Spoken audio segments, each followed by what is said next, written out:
अजीजा ने गिरामी वक़ार, ये सारी बातों के बाद हम आते हैं उस करबला के मैदान में। जो खूनी मंजर है वो इसलिए बयान करना जरूरी है कि हमारे हर जवान को ये बात यकीन के साथ मालूम हो जाए कि मुसीबतों से भाग जाने का नाम उसका इलाज नहीं है, मुसीबतों से डटकर मुकाबला करना ही ये हुसैनी ईमान है। और बहुत सारे लोग हमें भी मशवरा देते हैं, बहुत सारे हालात बहुत खराब हैं, हालात बहुत खराब हैं। ऐसे मैंने देखा है इब्तिदाई इस्लाम से लेकर आज तक हालात खराब ही रहे। कब अच्छे हुए थे? क्या आपको इस्लाम की तबलीग करने के लिए फूलों की सेज पर सजा कर लाया जाएगा तभी आप बोलोगे? बहुत सारे लोग ये सोचते हैं हालात बहुत खराब हैं। मेरे अजीजों, इससे बड़े बड़े हालात खराब होकर गए और अब भी जाएंगे। लेकिन एक बात याद रखना, इन्हीं बुरे हालात के दरमियान इस्लाम का परचम बुलंद करना और अपने नबी पाक सल्लल्लाहु ताला अलैहि वसल्लम की इज्जत पर पहरा देना, यह एक ऐसा तारीखी कदम है। कल को आने वाली नस्लों का ईमान भी तुमसे जुड़ा हुआ, कल को आने वाली नस्लों के जज्बे और उनके हौसले भी तुम्हारी जिंदगियों से जुड़े हुए हैं। आज अगर तुम बुज़दिल हो गए, फिसल गए, तो कल तो वो लोग पूछेंगे मोहम्मद किसका नाम था। माअज़ल्लाहि रब्बिल आलमीन। अगर आज तुम मसलहतों के पर्दों में छुप करके रहे, हाँ ज्यादा से ज्यादा हमारे साथ क्या होने वाला है वो सबको पता है, अंजाम क्या हो सकता है। इस दुनिया में सबसे ज्यादा यही हो सकता है, मौत आएगी। और सुन्नियों, इस बात से अगर खौफ है तो फिर करबला सुनते क्यों? करबला की दास्तानें क्या मजे लेकर सुनने के लिए? सैयदुल शुहदा इमाम अली मकाम रदी अल्लाह ताला अन्हु को देखो, जिंदगियां पूरी कुर्बान की हैं उस मैदान में, और अपनी नहीं। एक बात मैं आपको बताऊं, आदमी अपनी मुसीबत तो बर्दाश्त कर लेता, अपने रिश्तेदारों की मुसीबत बहुत मुश्किल है। तुम अपने सामने अपनी माँ को तड़पता हुआ नहीं देख पाओगे, अपने बच्चों की हल्के बुखार को भी नहीं देख पाओगे। मुझे कुछ सालों पहले की बात है, मैं अपनी प्रैक्टिकल लाइफ ही आपके सामने अर्ज कर रहा हूँ। 2 साल का मेरा बच्चा था, उंगली उसकी दरवाजे पे फंस गई थी, कट गई और लटक गई इतनी तेजी से कि दरवाजा आधी उंगली को काट दिया। और बेचैनी इतनी बेकरारी के उठाकर मैं भी भागता हुआ हॉस्पिटल पहुंचा। और भी थे 2 लोग। छोटा बच्चा 2 साल का हो और वो चीख रहा है, उसकी चीखों से हमारी रूह बेकरार है। डॉक्टर के पास ले गए, डॉक्टर ने देखा, फौरन पकड़कर खून बंद किया और उसके बाद कहा इसको टाके लगाने पड़ेंगे। टाके लगाए बगैर ये कट के गिर सकती हूँ। हमने कहा उस फौरन जो भी फैसला लेना है। नर्स डॉक्टर मिलकर मेरे बच्चे को अंदर ले जाते, हमें कहते आप मत आना, आप बाहर खड़े रहो, क्योंकि बाप और माँ की बेकरारी और बेचैनी देखते हैं डॉक्टर। कहा कि हमारे काम में खलल होगा। मैं कहा मैं देखूंगा। कहा नहीं देख सकोगे। और हकीकत बात है मेरे अजीजों, अंदर जाने की हिम्मत नहीं हुई, इसलिए कि जब वो लोग टाके लगा रहे थे, अल्लाह, कोई बेहोशी की दवा वगैरह नहीं, ऐसे ही टाके लगाए जा रहे थे और बच्चे की चीख से पूरा हॉस्पिटल गूंज रहा था। सच बताऊं, हमारे आंसू है कि थमते नहीं थे, बेकरारी है कि रुकती नहीं थी। जल्दी से जाऊं बच्चे को उठा लूं, जल्दी से जाऊं सीने से लगा लूं। दूर से पुकारता रहा, बेटा बस थोड़ा और, बस थोड़ा और, हो गया, खत्म हो गया। ये बेकरारी मुझे आज भी याद आती है।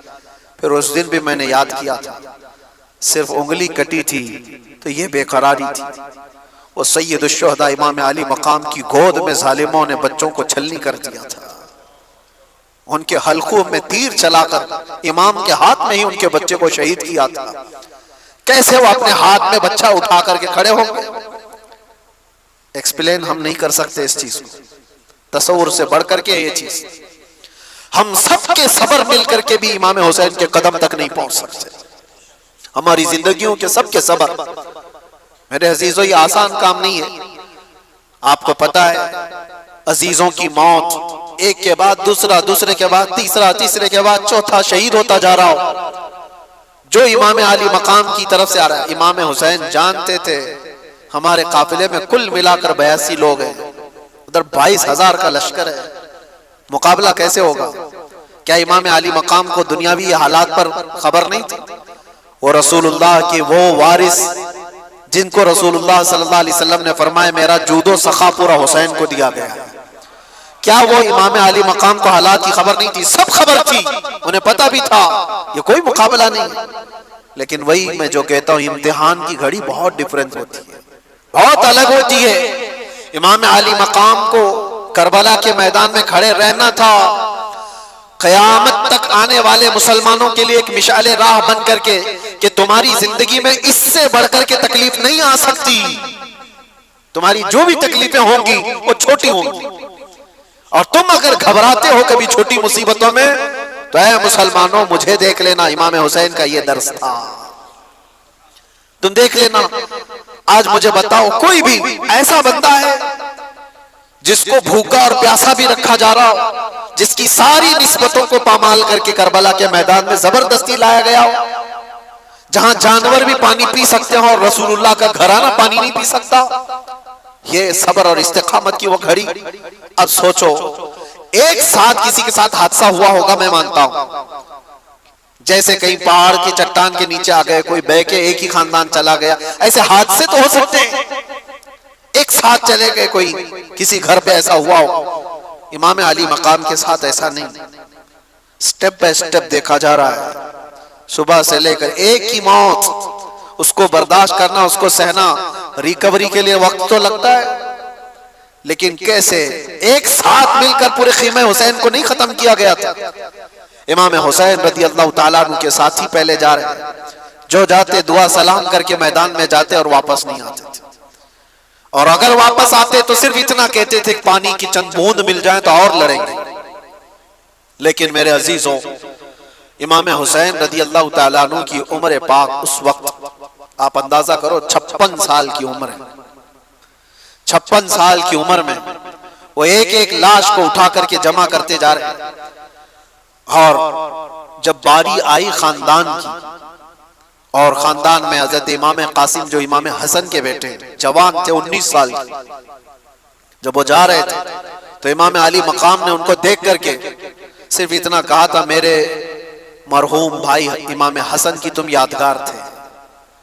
लेकिन ये सारी यादगारें एक के बाद दीगरे मैदान करबला की रौनक बनती जा रही थी। वो गए वो यजीदियों के दरमियान कितनी देर तक एक तनहा शेर लड़ेगा। ये सारे भेड़िए जब जत्थे के साथ हमला करते, तीरों से छलनी करके जख्मी करके गिराते और फिर सर को जिस्म से अलग कर देते थे। हजरत इमाम कासिम और हजरत अली अकबर जो हजरत इमाम हुसैन के बड़े शहजादे, उनकी भी उम्र तकरीबन 19 या 20 साल की उम्र। सोचो है नौजवानों, जिनकी उम्रें आज 20 साल के आसपास, 18 साल, 20 साल, 22 साल। ऐ नौजवानों, तुम्हारी इस जवानी की जिंदगी में तुम रात भर गेम खेलते हुए बैठे हो, इंटरनेट चलाते हो, और इमाम हुसैन के शहजादे इस्लाम बचाने के लिए अपनी जानों को हथेली पर लेकर करबला में खड़े थे। कल क़यामत को क्या मुंह दिखाओगे उनके सामने? उनकी भी तो जवानियां थी, उनकी भी तो शादियां होनी थी। वो रसूलुल्लाह का घराना था, पूरे इस्लाम की इज्जत को बचाने के लिए वो करबला के मैदान में कुर्बानियां दे रहा है। वो मंजर मुझे याद आता है, हजरत अब्बास अलम बरदार, हजरत इमाम अली मकाम के भाई हैं, सगे भाई हैं, हजरत अब्बास मौला अली शेर खुदा के बेटे। इनको एक चीज बेकरार कर गई, वही मैं कह रहा हूं ना, अपनी तकलीफें बर्दाश्त कर सकता है आदमी, अपने अहले खाना अपने रिश्तेदारों की तकलीफ बर्दाश्त नहीं कर पाता। हुआ ये कि 9 साल की बच्ची हजरत बीबी सकीना, वो हजरत इमाम अली मकाम की छोटी शहजादी हैं, वो हजरत अब्बास से कहने लगी, चचा क्या आप जाकर के हमारे लिए पानी का इंतजाम कर सकते हैं?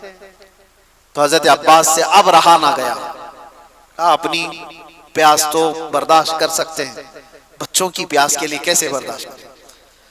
हजरत अब्बास कहते हैं कि बेटी सकीना मैं तेरे लिए पानी लाता हूं। यहाँ तवज्जो, वो गए किसी तरह से, वो जवां मर्दी जो हैदर कर्रार के शहजादों में वो कहीं नहीं मिल सकती। सारे इन यजीदियों के नरगे को फलानते हुए दरियाए फुरात पर गए भी और मशकेजा पानी का भर लिया। एक बात मैं आपको कहता हूं, 3 दिन के भूखे और प्यासे, वो भी तो भूखे और प्यासे, दरियाए फुरात पर पहुंच भी गए, पानी भर भी लिया। खीमा इमाम हुसैन पर पानी लाना ये बात की बात थी, लेकिन चुल्लू में तो खुद के पानी था, पहले खुद भी तो पी सकते थे। इमाम हुसैन के खीमे तक पानी पहुंचाने के लिए वो आए जरूर थे, लेकिन खुद भी तो 3 दिन के प्यासे हैं, पी लेते। चुल्लू भर पानी उठाया और फेंक दिया।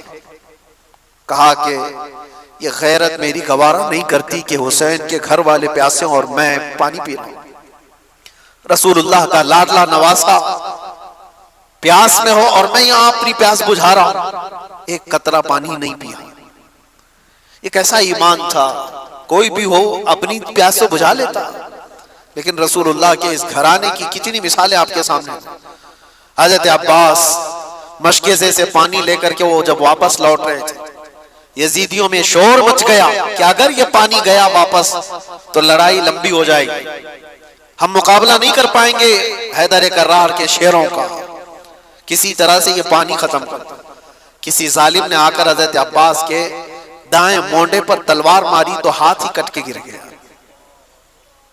ये कोई मैं ठोकर लगकर चमड़ी निकलने की बात नहीं कर रहा हूं, हाथ कट के गिरा हो जिसपे मशकेज़ा पानी का पकड़ा हुआ था। हजरत अब्बास ने कहा बाएं हाथ से उठा लेता, हिम्मत नहीं हारी, पानी मुझे सकीना को पिलाना है। जब वो दूसरे हाथ में पानी उठाकर दौड़ रहे थे तो यजीदियों ने ये हाथ को भी काट दिया, ये हाथ भी काट दिया।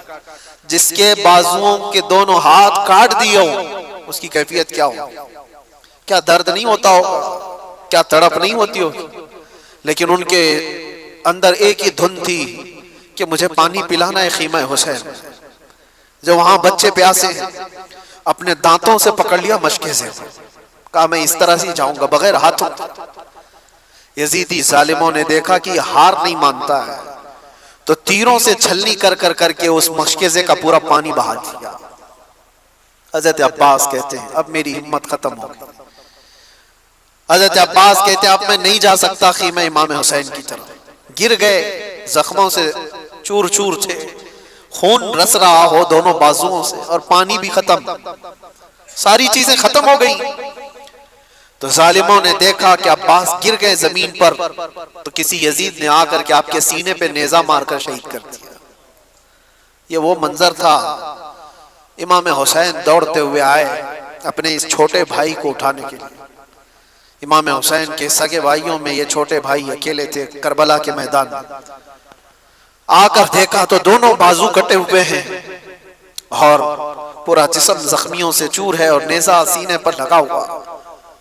आपने इमाम अली मकाम ने उनको उठाया और जानते हो ये एक ही मौका है जब रिवायत मिलती है इमाम अली मकाम ने अल्लाह की बारगाह में यूं अर्ज किया था, अपनी रीढ़ की हड्डी को पकड़कर, कमर को पकड़, अल-आन इनकसर ज़हरी, आज मेरी कमर टूट गई। भाई जब चला जाता है तो कमर टूट गई, लेकिन ये नहीं कहा कि ईमान टूट गया। जिस्म कमजोर हो जाता है लेकिन ईमान नहीं। इमाम अली मकाम आए वापस खीमे में, बीबी सकीना वैसी प्यासी थी, आपकी अहलिया वैसी प्यासी, आपके घर के बच्चे वैसी प्यासी। वह मंजर क्या अजीब मंजर है। मुझे बात याद आती आज से 1 साल पहले जब मैं करबला के वाकयात में जेल के अंदर भी सुना रहा था, तो जो गैर मुस्लिम है वो भी रो रहे थे। गैर मुस्लिम जिनका ईमान नहीं है, इमाम अली मकाम के घराने की इन शहादतों को सुनकर वो भी रो रहे थे। ये सानहा ऐसा है। अंदर की बीवियों ने आकर इमाम अली मकाम से कहा कि मौला उनको तकलीफ हमसे है, दुश्मनी हमारे से, हमारा 6 महीने का जो नन्ना अली असगर है इससे तो नहीं है दुश्मनी।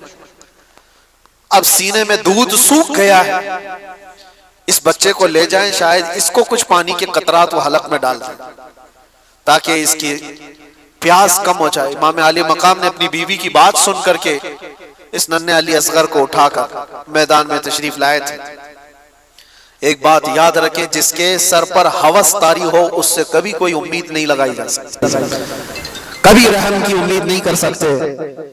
इमाम अली मकाम ने यजीदियों को पुकार कर कहा, मेरे बच्चे ने तुम्हारे साथ कुछ नहीं किया, ये तो बोलता भी नहीं, 6 महीने का है, लेकिन देखो इसकी मां के सीने से दूध सूख गया है, तुम इसको कुछ पानी पिला दो। जालिमों ने इमाम अली मकाम की तकरीर सुनकर के दूर से तीर चलाया और वो तीर सीधे अली असगर की गर्दन पे आकर लगा। निशाना ऐसा था कि हल्कूम पर आकर लग गया और खून का फव्वारा इमाम अली मकाम के चेहरे पर आकर पड़ा। वो कैसा मंजर होगा जब बाप अपने बेटे की लाश को लेकर खड़ा हो। जल्दी से इमाम अली मकाम ने अपने बच्चे को छुपा लिया, सीने से लगा लिया, चेहरे से खून को साफ किया। ये नहीं कि मातम करूं, रो दो, चिल्लाऊं। अल्लाह की बारगाह में इतना कहा कि मौला मेरी ये छोटी कुर्बानी को भी कबूल फरमा। 6 महीने का बच्चा जिस बाप की गोद में शहीद हो चुका हो, उसका क्या हाल होना चाहिए। सीने से लगाया, बच्चा हिचकियां लेते हुए खामोश हो चुका था। लेकिन सबसे बड़ा कठिन मरहला यह था कि बच्चे को मां के हवाले भी तो करना है। जब वो खीमे की तरफ लेकर के आए तो खीमे की खवातीन ने पुकार करके कहा, मौला इमाम हुसैन लगता है कि बच्चे को पानी पिला कर लाए, इसलिए कि बच्चे के रोने की आवाज नहीं आ रही, बच्चे के चीखने की आवाजें नहीं आ रही। दूर से खवातीन ने पूछा इमाम अली मकाम से कि मौला क्या बच्चे को उन्होंने पानी पिला दिया। इमाम अली मकाम ने कहा हाँ, उन्होंने ऐसा पानी पिलाया कि इसके बाद तुम्हारा बच्चा कभी पानी नहीं मांगेगा, इसलिए कि इसके मुकद्दर में यहाँ का पानी नहीं था। इसको पानी ये जालिम क्या पिलाते, इसको पानी तो रसूलुल्लाह के हाथ से पीना था। नबी पाक सल्लल्लाहु अलैहि वसल्लम के हाथ से जामे कौसरी से पीना था। कैसा सब्र का मौका हो सकता है। ये सब मैं आपको मरहले बता रहा हूं, ज़हनों को हाजिर रख करके सोचो कि उस मैदान में खड़े हुए उस इमाम अली मकाम के साथ क्या गुजर रहा था। जब ये सब शहादतें हो गई थी, वो आखिरी वक्त था जुमा का, जब इमाम ज़ैनुल आबिदीन खीमे में आ गए, कहा कि मौला मुझे जाने की इजाजत है।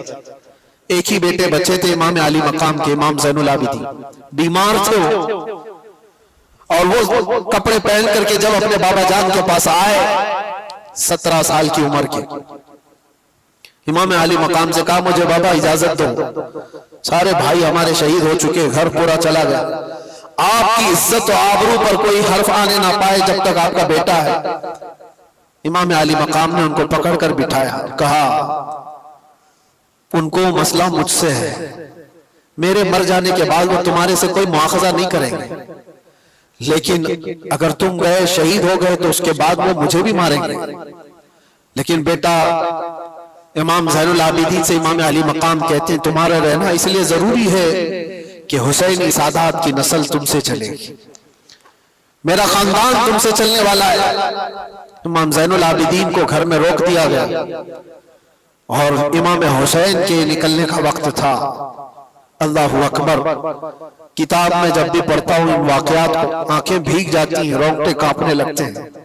सैयदा ज़ैनब उन्हें कपड़े पहना रही थी, वो तबरुकात दे रही थी जो रसूलुल्लाह सल्लल्लाहु अलैहि वसल्लम के तबरुकात उनके पास थे।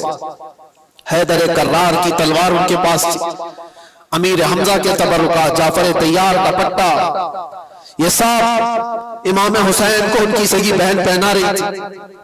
और ये कह करके कि काश अगर मेरी माँ फातिमा ज़हरा आज होती तो ये काम वो कर रही होती। इमाम अली मकाम को उनकी बहन ने हौसला दिया और कहा कैफी अमानिल्लाह, आप अल्लाह के रास्ते पर जा रहे हैं, हमारी तरफ से कोई फिक्र की जरूरत नहीं, हम औरतों की तरफ से आप बेखौफ रहे। वो औरतें कैसा सब्र लेकर थी, कैसी इस्तिकामत। इमाम अली मकाम आखिरी मर्तबा उस घोड़े पर सवार थे, लेकिन तारीख निगारों ने यह भी बताया कि घोड़ा आगे बढ़ता नहीं था। जो इमाम अली मकाम का घोड़ा हमेशा सफर में रहता, घोड़ा मैदान जंग में आगे बढ़ नहीं रहा था। तो आपने उतर करके देखा तो घोड़े की दोनों टांगों को बीबी सकीना पकड़ी हुई बैठी थी और वो ये इल्तिजाएं कर रही थी कि बाबा को मत ले जाना, इसलिए कि जो गया वापस नहीं आया। इमाम अली मकाम ने अपनी बेटी को उठाया और कहा तेरा बाप यहाँ पर एक अजीम इम्तिहान के लिए उतारा गया है, मेरी शहादत पर नौहा मत करना, मेरी शहादत पर माथा मत पीटना, मेरी शहादत पर बाल ना नोचना। अल्लाह की रजा पर राजी रहना और मुस्तफा की शरीयत की हिफाजत करना। यह आखिरी वसीयत थी अपनी बेटी को। और जब गए मौला इमाम हुसैन, आखिरी वक्त भी इमाम अली मकाम ने उनको मौका दिया। यजीदियों को कहा अब भी जो कुछ हो गया है उसको खत्म किया जा सकता है, मेरे घर वाले सब कत्ल हो गए, अब भी तुमको मौका देता हूं कि मेरे कत्ल से अपने हाथों को रंगीन न करो, वरना कयामत में क्या मुंह लेकर के आओगे मेरे नाना के पास, क्या जवाब दोगे। आखिरी खुतबा भी इमाम अली मकाम का मैदान करबला में गूंजता रहा, लेकिन यजीदियों पर कोई असर ना हुआ। एक बात मैं आपको बताऊं, ये ना असर होने वाली बात कब आती है? जब किसी पर कोई बात असर नहीं करती है तो ये वही मकाम होता है जब दिल दुनिया की लालच में मुर्दा हो चुका हो। वो आज भी हो सकता है। और कहा गया है जब किसी का दिल मुर्दा होता है लालच में, दुनिया की लालच में, उसके लिए मां से जिना भी कोई बड़ी बात नहीं होती।